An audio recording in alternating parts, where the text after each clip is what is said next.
Shalom, selamat sore saudara yang dikasihi Tuhan. Semoga damai dan sukacita Allah senantiasa hadir dan tinggal dalam hati dan kehidupan kita sekalian. Jumpa kembali dalam sapaan dan renungan sore GKJ Kemuliaan, Rabu 7 April 2021. Saya bersukacita jikalau saat ini dapat berbagi refleksi bagi kita sekalian. Semoga bisa menambah sukacita untuk kita semua.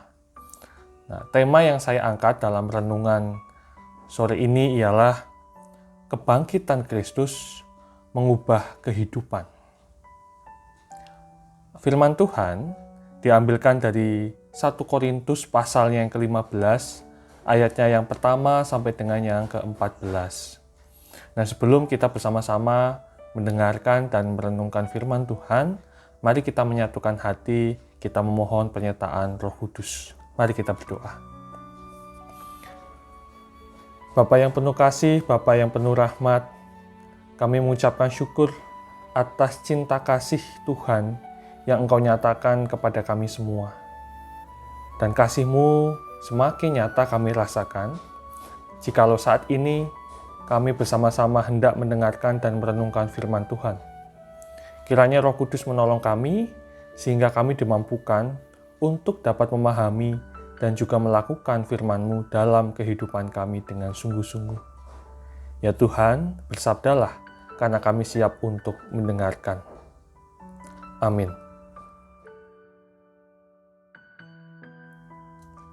Satu Korintus pasal yang ke-15, ayat yang pertama sampai dengan yang ke-14. Dan sekarang saudara-saudara, aku mau mengingatkan kamu kepada Injil yang aku beritakan kepadamu, dan yang kamu terima, dan yang di dalamnya kamu teguh berdiri. Oleh Injil itu kamu diselamatkan, asal kamu teguh berpegang padanya, seperti yang telah kuberitakan kepadamu. Kecuali kalau kamu telah sia-sia saja menjadi percaya.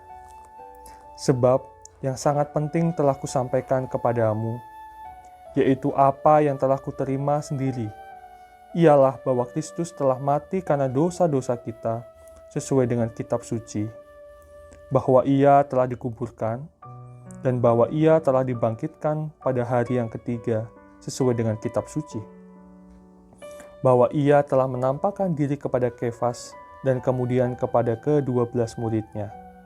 Sesudah itu, ia menampakkan diri kepada lebih dari 500 saudara sekaligus. Kebanyakan dari mereka masih hidup sampai sekarang, tetapi beberapa di antaranya telah meninggal. Selanjutnya, ia menampakkan diri kepada Yakobus, kemudian kepada semua rasul. Dan yang paling akhir dari semuanya, ia menampakkan diri juga kepadaku, sama seperti kepada anak yang lahir sebelum waktunya.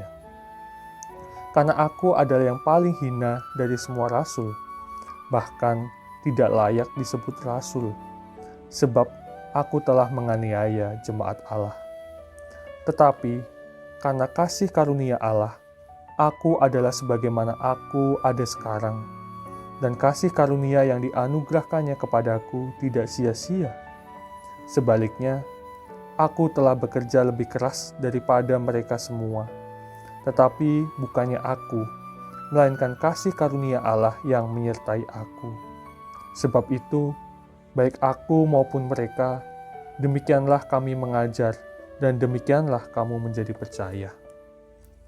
Jadi, bila mana kami beritakan bahwa Kristus dibangkitkan dari antara orang mati, bagaimana mungkin ada di antara kamu yang mengatakan bahwa tidak ada kebangkitan orang mati?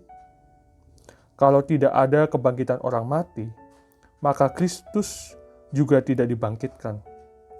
Tetapi, andai kata Kristus tidak dibangkitkan, maka sia-sialah pemberitaan kami, dan sia-sialah juga kepercayaan kamu. Demikianlah pembacaan firman Tuhan. Sesuai yang dikasihi Tuhan, kebangkitan Kristus itu menjadi inti bagi iman Kristen. Dalam pengakuan iman rasuli dikatakan, pada hari yang ketiga, bangkit pula dari antara orang mati. Nah, hal ini menunjukkan bahwa Tuhan Yesus telah mengalahkan kuasa maut. Oleh karena kematiannya dan kebangkitannya, kita telah memperoleh keselamatan. Dosa-dosa kita telah ditebus.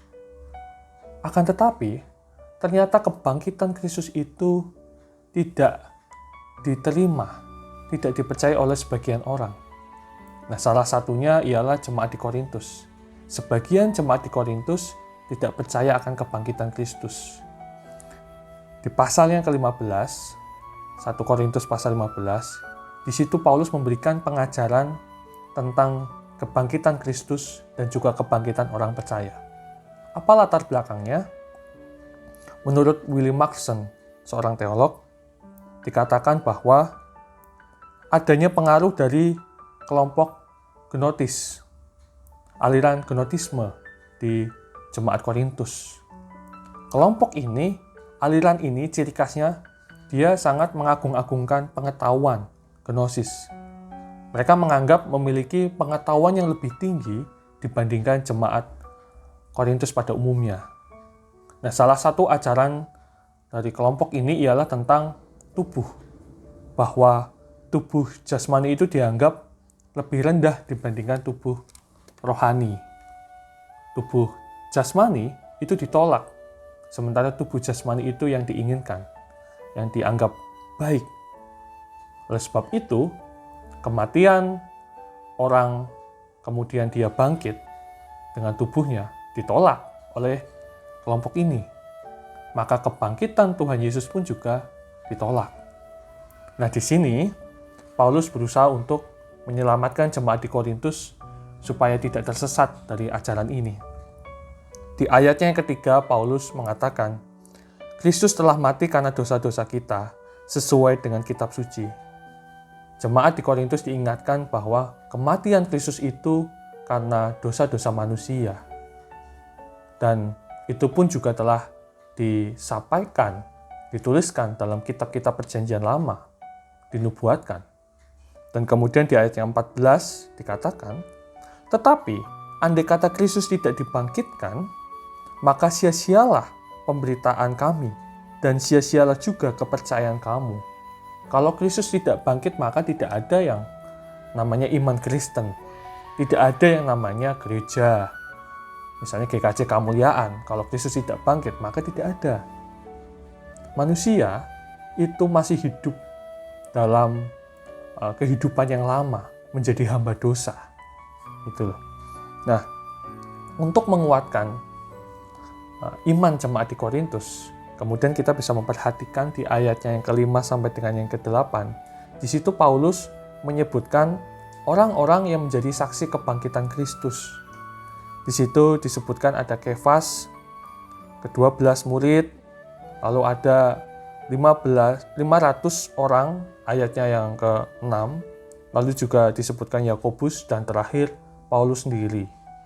Nah, kemudian di ayat yang ke-9 sampai dengan 10, Paulus menjelaskan lebih lanjut tentang kehidupannya, bahwa Paulus itu mengalami sebuah perubahan dalam dirinya, yang awalnya dia itu dipandang hina, dia merasa dia itu hina karena dia sebagai seorang penganiaya jemaat Kristen mula-mula, namun karena perjumpaannya dengan Kristus yang bangkit itu, Paulus mengalami sebuah perubahan, adanya sebuah transformasi dalam dirinya.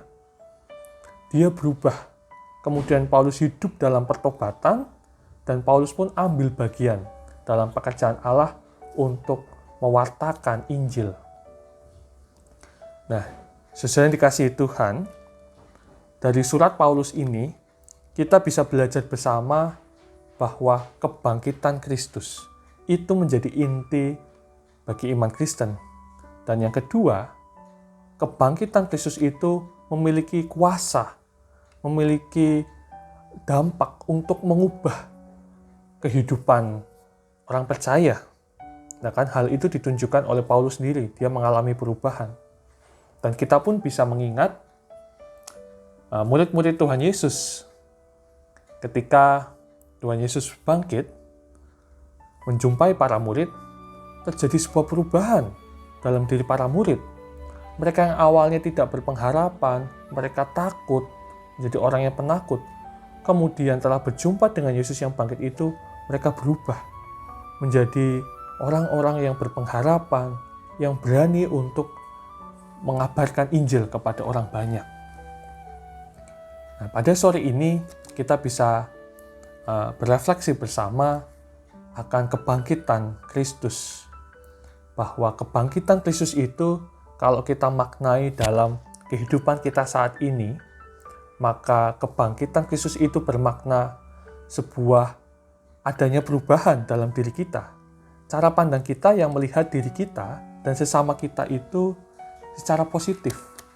Ya, sebagaimana tadi kita bisa meneladani para rasul, mereka mengalami perubahan yang tadinya mereka tidak berpengharapan, mereka penakut, mereka egois. Kemudian karena kebangkitan Kristus itu, para rasul hidup menjadi orang-orang yang berpengharapan, yang berani untuk mengabarkan Injil, mereka yang berbelas kasih, mereka yang menjadi berkat bagi sesama. Nah, itu adalah makna kebangkitan Kristus bagi kita semua yang hidup saat ini. Kita memandang diri kita dan kita menyikapi kehidupan kita, khusus ketika kita melayani sesama kita itu secara positif. Adanya kasih, kita menjadi berkat bagi sesama, kita menjadi pribadi-pribadi yang penuh pengharapan, percaya, berani, tidak pantang menyerah gitu. Dan hal kedua yang bisa kita refleksikan bersama ialah bahwa ternyata sikap hidup kita, kehidupan kita itu bisa menjadi bukti, bisa menjadi saksi akan kebangkitan Kristus. Jika orang bertanya, apa buktinya Kristus telah bangkit? Ya melalui hidup kita ini. Kita yang hidupnya penuh pengharapan, tidak pantang menyerah, hidup kita yang menjadi berkat bagi sesama, itu yang menjadi bukti. Karena yang kita imani adalah Kristus yang bangkit. Kristus yang telah mengubah kehidupan kita, yang tadinya kita menjalani kehidupan yang lama, kemudian kita saat ini menjalani kehidupan yang baru, kita tidak lagi menjadi hamba dosa. Ya inilah yang ingin kita lakukan. Kita ingin menjadi berkat bagi sesama. Kita mau menjalani kehidupan secara positif. Itu yang bisa menjadi bukti yang otentik. Sesuai yang dikasihi Tuhan, seorang pendeta pernah mengatakan bahwa kubur kosong tanda kehidupan. Akan tetapi, hati yang kosong tanda kematian. Semoga kita bisa menjadi saksi-saksi Kristus, menjadi saksi akan kebangkitan Kristus melalui kehidupan kita. Selesai dikasihi Tuhan, mengakhiri renungan kita pada sore ini. Mari kita menyatukan hati, kita berdoa bersama merespon firman Tuhan yang boleh kita dengar dan kita renungkan sore ini. Mari kita berdoa. Bapa yang di surga, kami mengucapkan syukur jikalau pada saat ini kami boleh mendengarkan firman-Mu yang semakin menguatkan dan meneguhkan iman kami, bahwa kebangkitan Kristus itu memberikan pengharapan bagi kami semua. Kami memiliki pengharapan akan masa depan, bahwa kami pun juga akan dibangkitkan, memperoleh kehidupan yang kekal bersama dengan Kristus. Akan tetapi ya Tuhan, jikalau saat ini kami masih harus memperjuangkan kehidupan di dunia ini, kiranya kami dimampukan untuk menjadi saksi-saksi-Mu. Kami dimampukan untuk menjadi saksi akan kebangkitan Kristus kepada sesama kami, yaitu melalui kehidupan kami, yang mana kami menjalaninya dengan secara positif. Kami menjadi pribadi yang berpengharapan, pribadi yang penuh dengan belas kasih, yang bisa menjadi berkat bagi sesama kami. Kehidupan demikian yang memampukan kami untuk dapat menjadi saksi Kristus, bahwa Kristus yang bangkit itu membawa perubahan kepada kehidupan bersama kami. Mampukanlah kami ya Tuhan. Pada saat ini, kami pun juga ingin menyerahkan kehidupan kami. Terkhusus saat ini Tuhan, di tengah situasi yang sulit karena pandemi virus COVID-19 ini. Kiranya Tuhan memberkati, melindungi kami dan keluarga kami. Kami pun juga mengingat saudara kami di luar sana mungkin yang saat ini juga terdampak. Mereka yang dirawat, saudara kami yang berduka, kehilangan anggota keluarga yang dikasihi. Kiranya Tuhan juga menolong saudara kami ini. Dan pakailah kami Tuhan sebagai alat-Mu untuk dapat menyatakan kasih Tuhan kepada sesama kami. Sehingga kehidupan kami bersama bisa melihat pengharapan akan Kristus yang bangkit itu. Terima kasih Tuhan, terpujilah Engkau. Di dalam nama Tuhan Yesus Kristus kami berdoa dan mengucapkan syukur. Amin. Sesuai dikasihi Tuhan, selamat sore, sampai berjumpa kembali dalam sapaan dan renungan sore minggu depan. Tuhan Yesus memberkati kita sekalian. Amin.